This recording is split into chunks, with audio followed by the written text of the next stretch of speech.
കേരളം കാത്തിരുന്നു ആ വാർത്തയെത്തി. ദിവസങ്ങൾക്ക് മുമ്പ് നമ്മൾ കാത്തിരുന്നത് ഒരു സന്തോഷ വാർത്തയ്ക്ക് വേണ്ടിയായിരുന്നു. എന്നാൽ ഏറെ വേദനയോടെ ആ കാത്തിരിപ്പ് നീണ്ടുപോയി. ഇപ്പോഴിതാ ശിരൂരിൽ കാണാതായ അർജുൻ്റെ ലോറി ഗംഗാവാലി പുഴയിൽ കണ്ടെത്തിയിരിക്കുന്നു.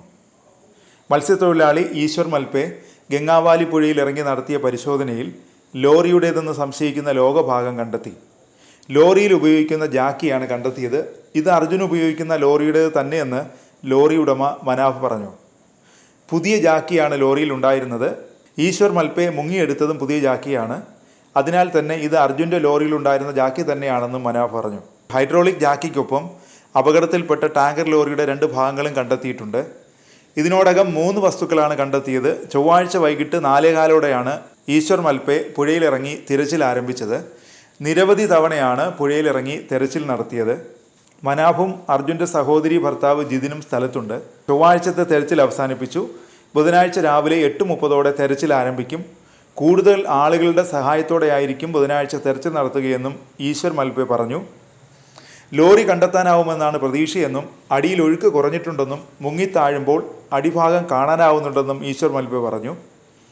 വെയിലുള്ള സമയത്ത് രാവിലെ തന്നെ ഇറങ്ങാനായാൽ കൂടുതൽ ഇടങ്ങളിൽ പരിശോധന നടത്താനാവുമെന്നും അദ്ദേഹം പറഞ്ഞു. ചൊവ്വാഴ്ച 2 മണിക്കൂർ മാത്രമാണ് തെരച്ചിൽ നടത്തിയത്. ബുധനാഴ്ച SDRF, NDRF അംഗങ്ങളെ എത്തിച്ചുകൊണ്ട് വിപുലമായ തെരച്ചിൽ ആരംഭിക്കുമെന്നാണ് അധികൃതർ അറിയിക്കുന്നത്. നിലവിൽ ഗംഗാവലി പുഴയുടെ അടിയൊഴുക്ക് കുറഞ്ഞിട്ടുണ്ട്. അതേസമയം കാർവാർ MLA സതീഷ് സെയിലിൻ്റെ ആരോപണം കേരളം തള്ളിയിട്ടുണ്ട്. തൃശ്ശൂരിലെ ഡ്രെഡ്ജർ തെരച്ചിലിന് അനുയോജ്യമല്ലെന്ന് നേരത്തെ അറിയിച്ചിരുന്നതാണെന്ന് മുഖ്യമന്ത്രിയുടെ ഓഫീസ് അറിയിച്ചു. കർണാടക സർക്കാരിനെ ഇക്കാര്യം അറിയിച്ചു എന്നും സർക്കാർ വിശദീകരിച്ചു.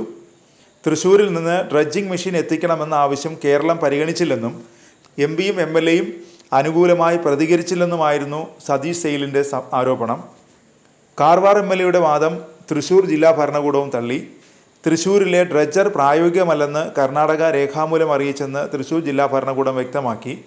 കാർവാർ കളക്ടറെ കഴിഞ്ഞ 5-ന് ഇക്കാര്യം രേഖാമൂലം അറിയിച്ചിട്ടുണ്ട്.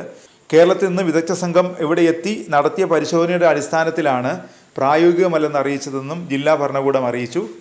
നദിയിൽ അടിയൊഴുക്ക് കുറഞ്ഞെന്നും കാലാവസ്ഥ തെരച്ചിലിന് അനുകൂലമാണെന്നും സതീഷ് കൃഷ്ണ സെയിൽ തെരച്ചിൽ ആരംഭിക്കുന്നതിന് മുന്നോടിയായി മാധ്യമങ്ങളോട് പറഞ്ഞിരുന്നു.